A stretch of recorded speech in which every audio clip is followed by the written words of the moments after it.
शव यात्रा। अमरपुर नाम के एक गांव में विमल हलवाई अपने 2 छोटे बच्चों और बीवी के साथ रहता है। विमल की पत्नी ज्योति भूत प्रेत जादू टोने में बहुत माना करती थी।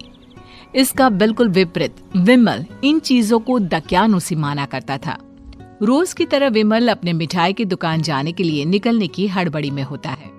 मैं निकलता हूँ ज्योति, देरी हो जाएगी, दुकान भी खोलनी है मुझे। अजी ध्यान से, आज अमावस्या है। रास्ते में कोई कपड़ा या कुछ भी गिरा हो तो उसे लांग मत दीजिएगा, बगल से चले जाइएगा। अरे ऐसे तो तुम मुझे पागल ही कर दोगी क्या?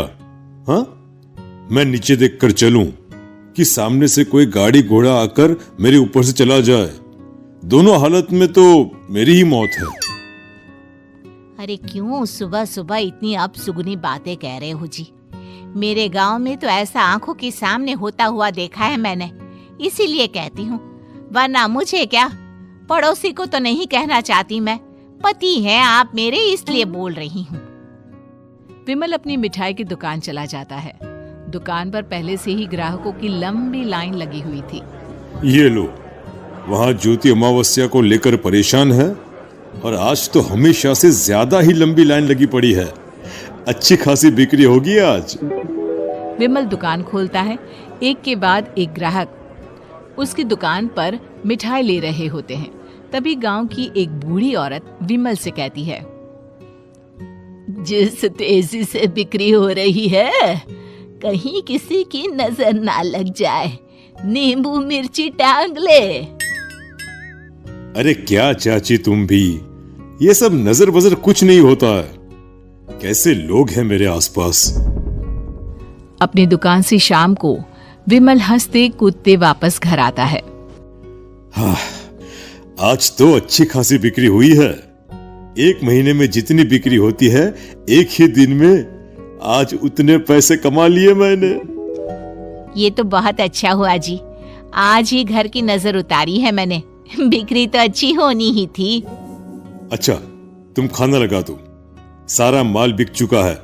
मुझे शहर जाना होगा, कुछ चीजों की जरूरत पड़ेगी। रात भर मिठाई बनाऊंगा, तब जाकर कल सुबह दुकान खोल पाऊंगा। खाना खाकर विमल शहर जाने के लिए निकल पड़ता है। सुनिए जी, ध्यान से जाइएगा। चौरस्ते पर किसी जादू टोने की चीज पर पैर मत रख दीजिएगा। हे भगवान, हद हो गई ज्योति, ये तो मैं जा रहा हूं। विमल गुस्से से शहर जाने निकल पड़ता है।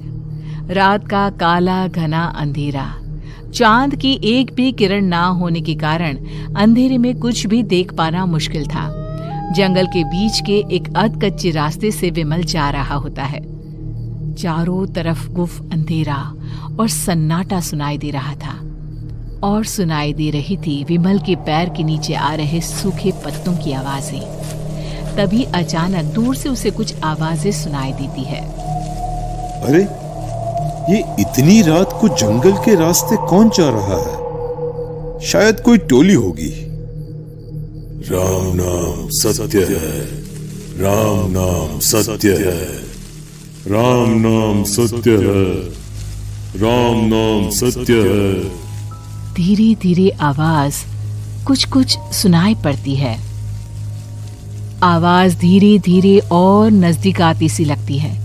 विमल देखता है कि उसके सामने से सजी धजी सफेद कपड़े में लिपटी एक अर्थी निकल रही है, जिसके साथ 5 लोग ही थे। 4 आदमियों ने उसे कंधा दिया हुआ था। एक मटका लिए आगे आगे बढ़ रहा था। विमल के बिल्कुल सामने आकर अर्थी रुक जाती है। उसमें से एक आदमी विमल से कहता है, अरे भाई, जरा अर्थी को कंधा लगाना, मैं बहुत थक गया हूँ, बड़ी मेहरबानी होगी। हाँ भाई, कंधा तो मैं लगा दूं, पर रात को 12 बजे ये शव यात्रा, इस समय कौन अर्थी ले जाता है? तभी विमल को ऐसा लगता है कि शव में से आवाज आई, ये आवाज। मजबूरी है भाई, आप कंधा दीजिए, मैं रास्ते में सब बताता हूँ आपको। विमल अर्थी को कंधा दिए चल रहा होता है कि उसे ऐसा लगता है कि हाथ में मटका लिए जो आदमी शव के आगे चल रहा है उसके पैर उल्टे हैं।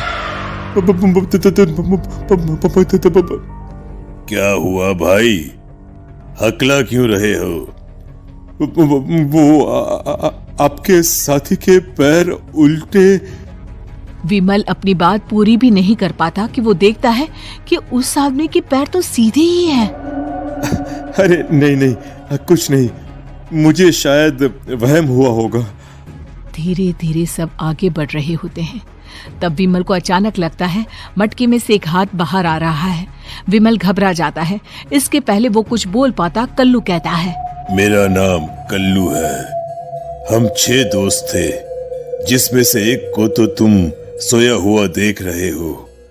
इतनी पक्की दोस्ती थी कि जैसे हम सब सगे भाई हैं। पर किस्मत का कोई क्या कर सकता है। आज से 4 साल पहले एक नदी में हम सब नहाने गए थे, जिसमें डूबकर राजेश की मौत हो गई। किसी मजबूरी के कारण हमें उसकी अर्थी को रात को ही शमशान घाट ले जाना पड़ा। हम 5 उसे ले जा रहे थे। 4 साल पहले आप 5 में मैं कुछ समझा नहीं। मंकू अपनी गर्दन पीछे घुमाकर अपनी आंखें बड़ी बड़ी कर विमल से कहता है, अरे भाई, पूरी कहानी खत्म होने दो, फिर बीच में बोल लेना, ठीक है? तभी रास्ते में एक हादसे में अपने दोस्त के साथ हम सभी मर गए। वो सामने देखो, हमारा दोस्त। विमल सामने देखता है। उसे दिखता है कि एक ऐसा आदमी जिसका शरीर कई जन्मों से पानी के अंदर रहने के कारण सफेद पड़ गया है। उसकी आंखें बाहर की ओर निकली हुई थी। फिर ये अर्थी किसकी है? अर्थी के साथ के लोग अर्थी को नीचे रखते हुए एक साथ विमल की ओर देखते हुए कहते हैं, तुम खुद ही देख लो। विमल शव पर से सफेद कपड़ा हटाता है। शव की जगह खुद को ही देखकर विमल के होश उड़ जाते हैं। वो शव विमल की ही थी। पलक झपकते ही विमल उस अर्थी की जगह पर होता है। 6 के 6 दोस्त उसी तरह अर्थी को उठाकर चलने लग जाते हैं। राम नाम सत्य है। राम नाम सत्य है। राम नाम सत्य है।